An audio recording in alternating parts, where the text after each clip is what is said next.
बिस्मिल्लाहिर्रहमानिर्रहीम। मैं आपका होस्ट साकिब बिन हासलिल्ला और आप देख रहे हैं प्रॉपर्टी कचहरी। प्रॉपर्टी कचहरी के आज के सेगमेंट में हमारे साथ मौजूद हैं शाहिद अनवर साहब और एक मुतासरा शख्स जिनको ऑनलाइन काम करने की तरगीब दी गई और तकरीबन 20 लाख रुपया वो अपना इन्वेस्ट करके बर्बाद कर चुके हैं। तो सेगमेंट का बाकायदा आगाज़ करते हैं। अस्सलाम वालेकुम शाहिद साहब, कैसे हैं आप? वालेकुम अस्सलाम रहमतुल्लाहि बरकातुहू। मैं गरीबों से बात नहीं करता। तो शायद अनवर साहब, आप तो गरीबों से बात नहीं करते, तो क्या बात करने के लिए हम एलन मस्क को बुलाएं या मार्क ज़करबर्ग को बुलवाएं जो आपसे आके बात करें? जी बिल्कुल सर, वो ऐसे गरीबों के ठिकाने पे नहीं आते। पहली बात तो मैं बता दूं कि उनका गुलाम जो है, उनका जो नौकर है, पाकिस्तान के बड़े ऑफिसर से ज़्यादा कमाता है। गरीब हो तुम दाओ। खैर, शफीकुल अंताली साहब, आप बताएं, आप कैसे हैं? क्या फ्रॉड हुआ, किस तरह लुटे? शायद अनवर साहब से क्या हमने बात करनी है, ये तो जो है वो एलन मस्क जो है उनके भी ये उस्ताद हैं। तो खैर आप बताएं। जो गरीब है इससे पैसा इन्वेस्ट करना ही भाई तू बस कर दे सर। इस पहले अनपढ़ 2 नंबर नबी फेल अंग्रेज़ के चक्कर में लग के अपना 20 लाख रुपया डुबो चुका हूँ मैं। इनको तो गैरत आनी नहीं है। मैं इसके चक्कर में 20 लाख रुपया डुबो के अभी जो पैसे बचे हैं उसे मैं चर्च पी के मेरी आंखें देखें। 80 किलो वजन था मेरा, 40 किलो रह गया। दूसरा मैं रीज़न बताऊंगा नहीं आपको क्यों रह गया। हाँ भाई अम्मा, तूने जो ऑनलाइन इन्वेस्टमेंट की थी उसका क्या बना? मैंने भी अपने दोस्त के कहने पे करी थी, लेकिन 3 महीने बाद वो कंपनी ही भाग गई। खुद तो शायद अनवर साहब नामी फेल हैं और ऑनलाइन बिजनेस का लोगों को झांसा देकर उनका पैसा बर्बाद कर रहे हैं और खुद रहता है अमेरिका में ताकि कोई इसको कुछ बोल ना सके। अगर इतना ही पैसा कमा लिया है तो इतना शो ऑफ क्यों कर रहे हो? गरीब बेगैरत होता है, उसके पास पैसा है ही नहीं, कहाँ से शो ऑफ करे?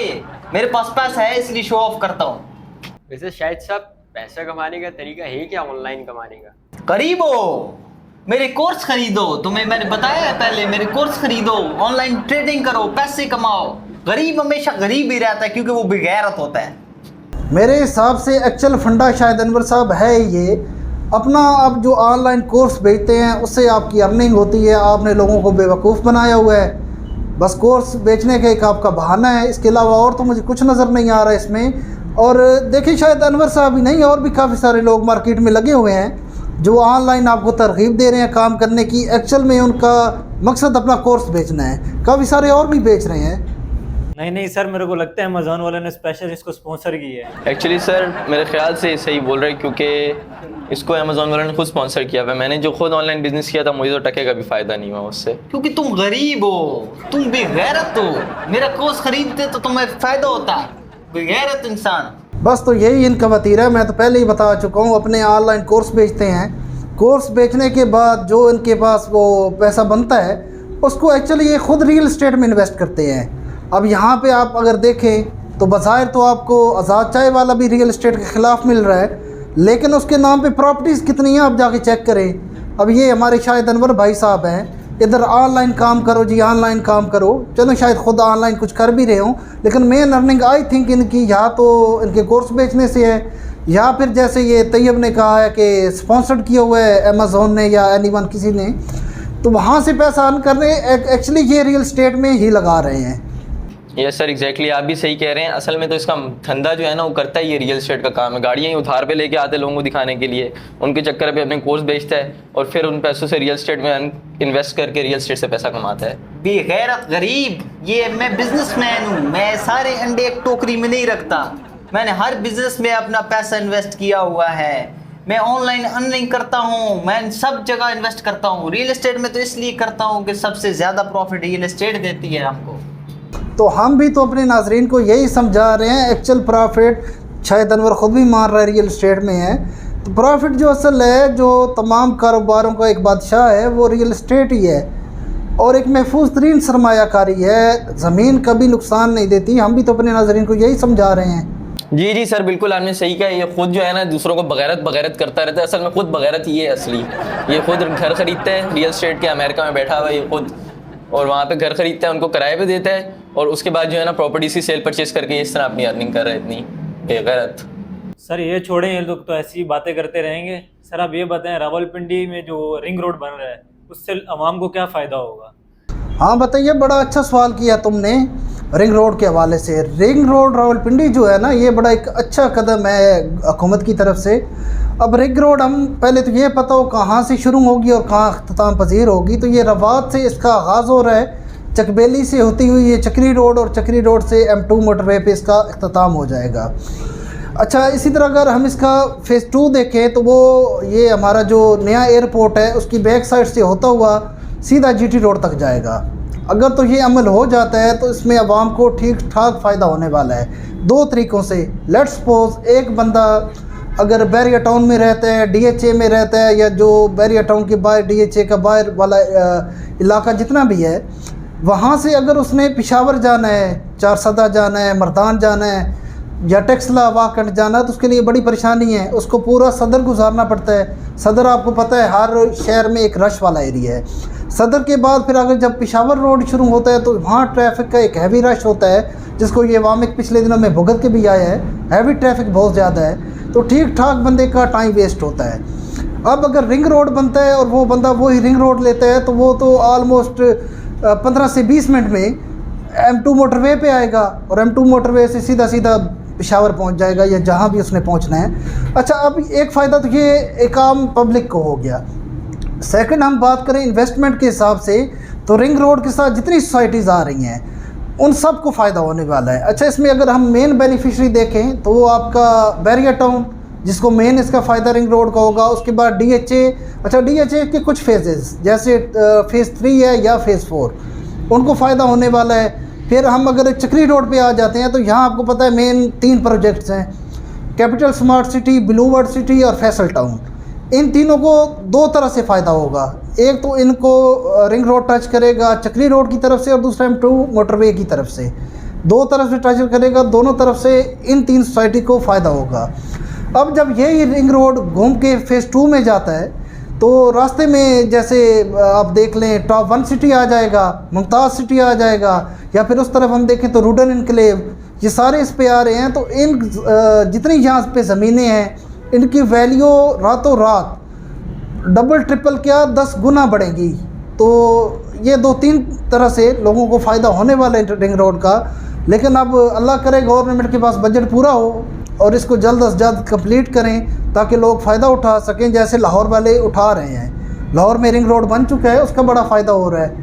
सर बिल्कुल, ये जो आपने अभी सारे पॉइंट्स बताए रिंग रोड के हवाले से, मैं खुद अभी पिछले हफ्ते ही रावलपिंडी गया हुआ था। तो 26 नंबर से वापसी आते हुए ना ये सारा रोड जो है ये इंतहाई ख़राब रोड है।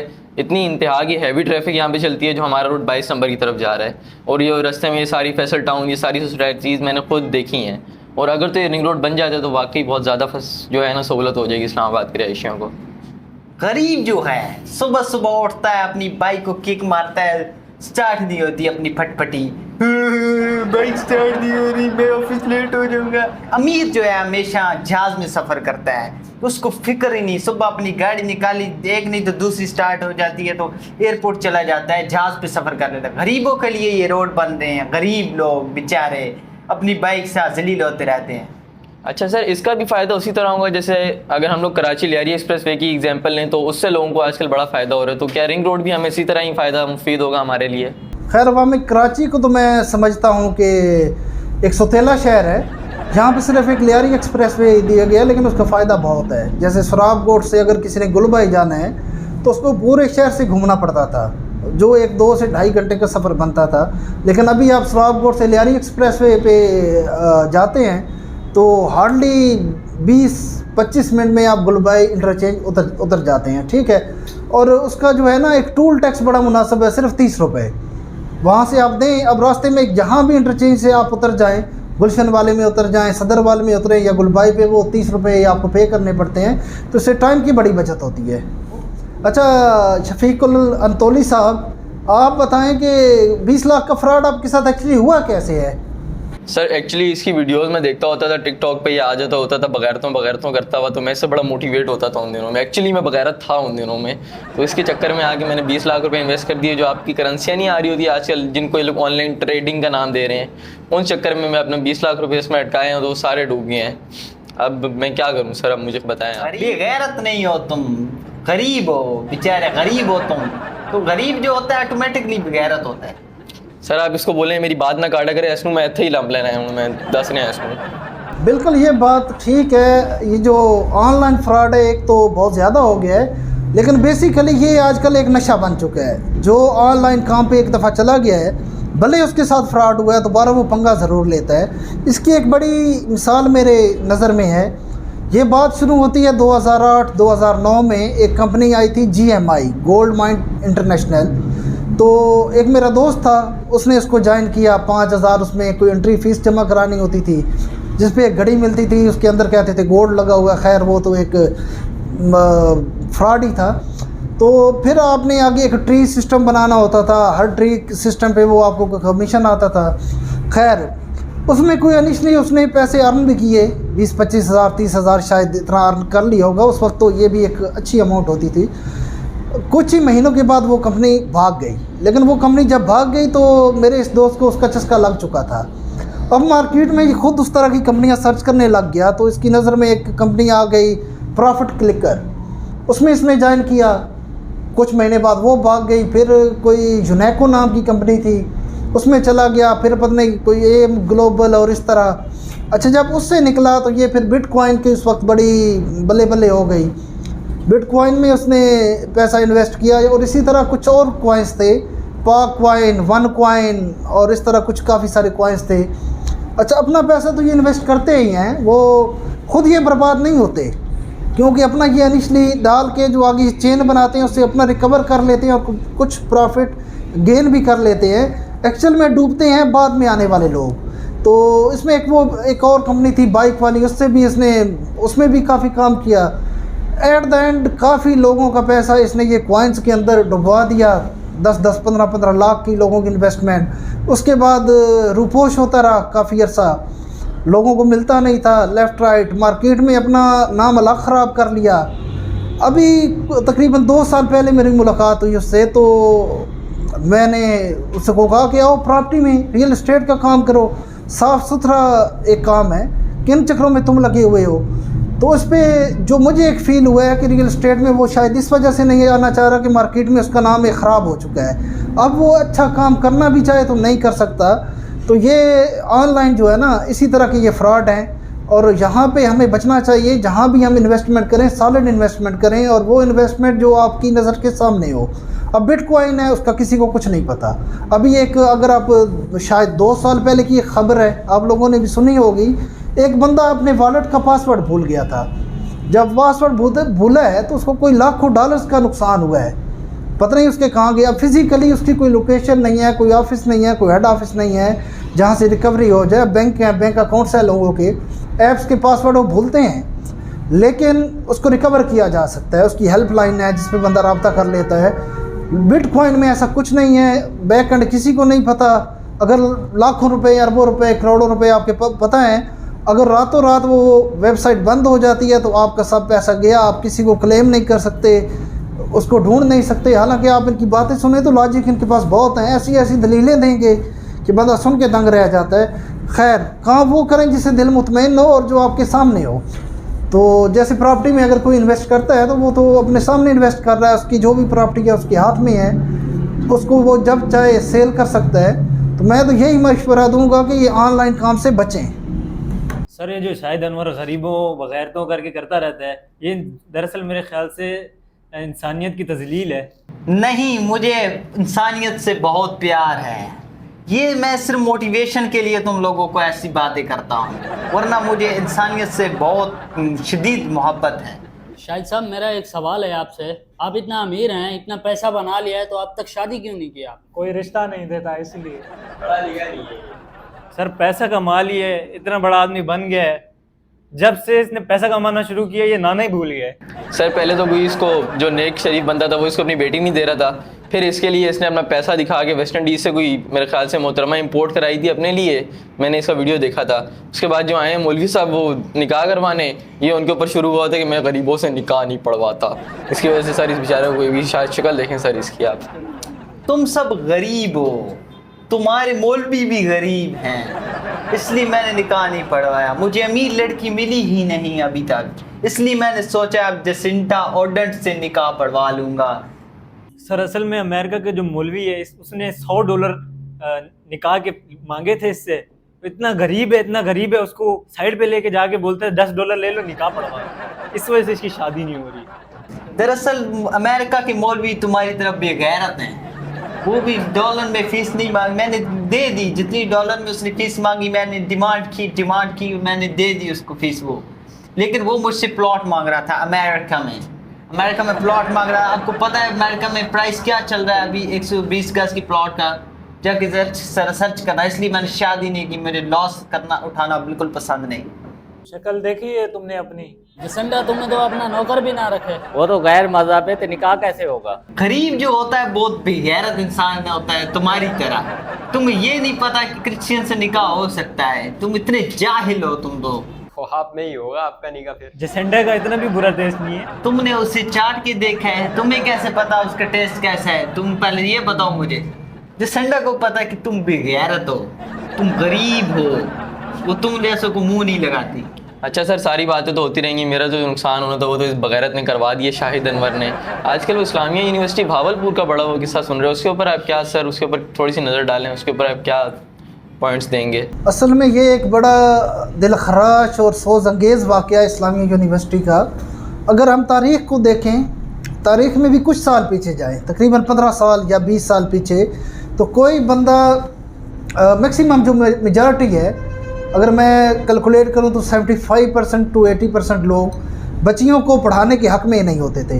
अगर कोई बच्ची पढ़ती थी तो मैक्सिमम प्राइमरी तक तालीम हासिल करती थी, जो उसके गांव में या जो उसका करीबी स्कूल होता था, उससे ज़्यादा उसको वालिदैन इजाज़त नहीं देते थे। उसकी वजह यही थी, ठीक है, कोई ट्रस्ट नहीं करता था। लेकिन फिर आहिस्ता आहिस्ता हालात ने करवट ली, लोगों में शऊर आया, आगाही आई, जिसमें काफ़ी सारा जो है तंजीमों का भी रोल है, और फिर वक्त की ज़रूरत के मुताबिक उस आगाही को मद्देनज़र रखते हुए लोगों ने बच्चियों को पढ़ाना शुरू किया और बड़ी अच्छी तालीम दिलवाना शुरू की। जिससे देखें यहाँ पे मैं एक चीज़ समझता हूँ कि बच्चियों का पढ़ना बहुत ज़रूरी है, ठीक है। इस पे एक लास्ट ड्रामा भी बना था, आप लोगों ने देखा होगा, खाजिस्ता करैक्टर थी उसमें। तो अगर वहाँ पे उस तनाज़र में हम देखते हैं तो एक किसी की माँ बहन बेटी है, डिलीवरी केस है, तो उसके अंदर आगे जिसने वो डिलीवरी केस करना है उसका लेडीज़ होना ज़रूरी है। अगर वो पढ़ी लिखी नहीं है, डॉक्टर नहीं है। अच्छा, यहाँ पे एक माशाल्लाह बंदा, मैं नाम नहीं लेता, कह रहा था नहीं जी वो तो सदियों से जो है दाइयाँ करती आ रही हैं। खैर, दाइयाँ तो करती आ रही हैं, बिल्कुल मैं इस चीज़ से एग्री करता हूँ, लेकिन आजकल वक्त बदल चुका है। अगर वो केस दाई के हाथ में नहीं है, ऑपरेट पे चला जाता है, जिसको सी सेक्शन कहा जाता है, तो दाई नहीं कर सकती, वहाँ पे लेडी डॉक्टर का होना ज़रूरी है। अब अगर वो लेडी डॉक्टर नहीं है, मर्द है, तो सबसे बड़े इतराज़ात भी उन्हीं लोगों के उठते हैं जो बच्चियों की पढ़ाई के ख़िलाफ़ हैं। तो बच्चियों का पढ़ना बड़ा ज़रूरी है। अब एक अवेयरनेस आ चुकी थी इस माशरे में, लोग बच्चियों को पढ़ा रहे थे, तो इस तरह के वाक़यात जो हैं इन चीज़ों को फिर पीछे धकेलते हैं। इसका आप असर देखेंगे और अपनी कम्यूनिटी में ही देखेंगे, जहाँ जहाँ पे जो कोई बैठा है। अब एक दफ़ा फिर जो है ना शरा खानगी, वो उसका लेवल एक बार फिर कम जाएगा। अच्छा, यहाँ पे एक थोड़ी सी गलती वालिदैन की ये है, जो बच्चियों को हॉस्टल भेज देते हैं। आई थिंक हॉस्टल से अवॉइड करना चाहिए। अगर आपको पढ़ाना मकसूद है और आपके इलाके में यूनिवर्सिटी नहीं है, आपने शहर में भेजना है और डेली आ जा नहीं सकती, तो वहीं पे आप लोग शिफ्ट हो जाएं। फैमिली मेम्बर 2 कम से कम शिफ्ट हो जाएं, ताकि बच्ची जा रही है यूनिवर्सिटी और टाइम पे घर आ रही है, उस पर टोटली चेक एंड बैलेंस आपका होना चाहिए। सबसे बड़ा इशू तो हॉस्टल है, ठीक है। दूसरा, फिर जो हमारी ये बच्चियाँ हैं, इनको भी थोड़ा सा अक्ल का इस्तेमाल करना चाहिए। अब वो जो GPA बढ़ाने के लिए कि आपका GPA बढ़ेगा, एक लालच दे के उनको इस चीज़ पे आमादा किया जाता है और बाद में फिर ब्लैकमेलिंग शुरू हो रही है। तो GPA अगर ज़्यादा नहीं होता, कम आ जाए, उसका कोई इशू नहीं है। इस लालच में बच्चियों को भी नहीं आना चाहिए। लेकिन अब यहाँ पे इकरारुल हसन साहब ने पहले भी एक प्रोग्राम किया था, शायद आप लोगों ने सुना हो, देखा हो, कोमल यूनिवर्सिटी पेशावर। तो वो उन साहब के ख़िलाफ़ सारे उनके पास सबूत भी थे, अदालत में केस किया, अदालत ने बाइज्जत बरी कर दिया। खैर, आई थिंक मेरे नज़रिए के मुताबिक बनना इस केस का भी कुछ नहीं है, बाइज्जत तरीके से इन्होंने बरी हो जाना है। लेकिन यहाँ पे रिक्वेस्ट फिर भी मैं करूँगा इकरारुल हसन साहब से, इसी तरह मियाँ इमरान अरशद लाहौर में बड़ा अच्छा काम कर रहे हैं, कि बाद में एक्शन होता है या नहीं, अदालतों को अपना फैसला है, कानून जो भी है, तो कम अज़ कम जो है इस पर काम करते रहें मुख्तलिफ़ यूनिवर्सिटीज़ में, ताकि ये हाईलाइट होते रहें। ठीक है, हाईलाइट एक दफ़ा कहीं से मामला होता है तो कुछ अरसे के लिए वहाँ पे जराइम की रोकथाम हो जाती है। और बाकी वालिदैन को भी यही हम नसीहत करेंगे कि थोड़ा चेक एंड बैलेंस रखें, हॉस्टल लाइफ से ज़रा जो है इज्तनाब करें, और बच्चियों को भी समझाएंगे कि थोड़ा अक्ल का इस्तेमाल करें। अच्छा सर, ये तो आपने बता दिया, आपके पास बैठ के ना नॉलेज में काफ़ी ज़्यादा इंक्रीज़ हो रहा है। अच्छा सर, अभी जो स्टेट सेफ है ये पहले इस्लामाबाद रावलपिंडी में भी काम कर रही थी, वहाँ से काम ख़त्म करने की क्या वजह थी? यार तुम्हें नहीं पता, मुझे पता है, सर की बेगम है पिंडी से, तो सर जब भी 7 दिन बाद जाना होता था वहाँ पे जो ऑफिस है वो भी 7 तैयार हो जाती थी जाने के लिए। यही वजह है कि सर ने उधर से काम ख़त्म कर दिया। यही वजह सर? नहीं, ऐसी कोई बात नहीं है। असल में ये तो है ही मिरासी, इसने तो भट की तरह जुगत मारनी होती है। ऐसी बेगम वाला कोई बीच में रीज़न नहीं है। रावलपिंडी इस्लामाबाद में काम हम अब भी कर रहे हैं, लेकिन स्टेट सेफ मार्केटिंग के प्लेटफॉर्म से नहीं कर रहे। अब एक इरादा है कि हम इस्लामाबाद जाएं दोबारा, वहाँ से स्टेट सेफ मार्केटिंग का दोबारा हम आगाज़ करें, और इसी के प्लेटफॉर्म से दोबारा रावलपिंडी इस्लामाबाद में हम काम शुरू करें। अभी भी कर रहे हैं, लेकिन स्टेट सेफ मार्केटिंग के प्लेटफॉर्म से नहीं कर रहे। सर आप खुद ही उस दिन बता रहे थे, मैंने सुन लिया था, तो मैंने बता दिया, तो आप अपने मिरासी डिक्लेयर कर दिया है। फिर सर क्या इरादे है, नेक्स्ट वीक में चलें इस्लामाबाद, थोड़ी आउटिंग भी हो जाएगी और ऑफिस भी हम लोग इंशाल्लाह अपना जो सारा सेटअप बनाना है उसका भी एक स्टार्टअप देख लेंगे।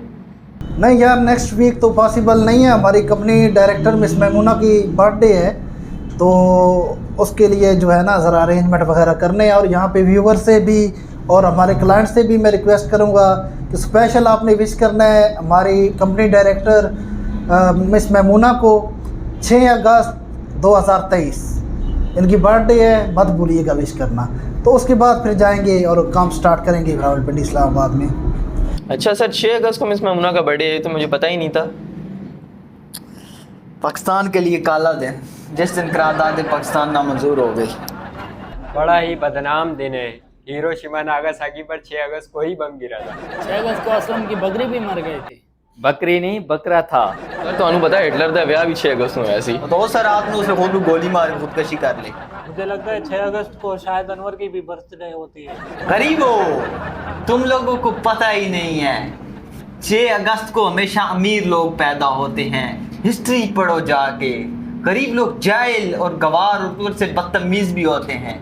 6 अगस्त को दुनिया के अमीर तरीन लोग पैदा हुए हैं सिवाय मिस मैमूना के। खैर शर्म करो तुम लोग, तुम्हारी कंपनी डायरेक्टर मिस मैमूना है और उनका बर्थडे है, और तुम लोगों ने जो है जुगते मार रहे हो और मजाक कर रहे हो। ज़रा निकलो यहाँ से, बताएंगी वो तुम सबको। नहीं सर, मिस मैमूना हमारी कंपनी डायरेक्टर है और हमारे लिए एक बड़ी काबिल एहतराम है। तो ये मैं जो अभी बात बताने लगा हूँ ये तो बिल्कुल 100% सच है। आप जाके गूगल से भी देख सकते हैं कि BBC की रिपोर्ट पास हुई थी 6 अगस्त को कि अमेरिका में चूहों की तादाद बहुत तेज़ी से बढ़ रही हो रहा है, 1.5 चूहे। खैर तुम लोग कुछ भी कहो, मुझे तो 6 अगस्त के साथ 14 अगस्त भी बड़ा पसंद है। तो यहीं पे आज का अख्तिताम करते हैं। उम्मीद करता हूँ नाजरीन आपको प्रॉपर्टी कचहरी आज की पसंद आई होगी। गरीबो, हमारे चैनल को सब्सक्राइब शेयर लाइक करना ना भूलना। जिंदगी में तुम लोगों ने सब काम बहुत बुरे किए हैं, यही वजह है कि तुम लोग अभी तक गरीब हो। हमारे चैनल को सब्सक्राइब करो, प्रॉपर्टी की नॉलेज हासिल करो, जल्द से जल्द अमीर हो जाओ ताकि मुझसे बात कर सको। गरीब हो। मज़ीद हमसे जुड़ा रहने के लिए हमारे चैनल को सब्सक्राइब करें, फेसबुक और टिकटॉक पे हमें फॉलो करें। इंशाल्लाह मिलते हैं नेक्स्ट वीडियो में, तब तक के लिए अल्लाह हाफिज़।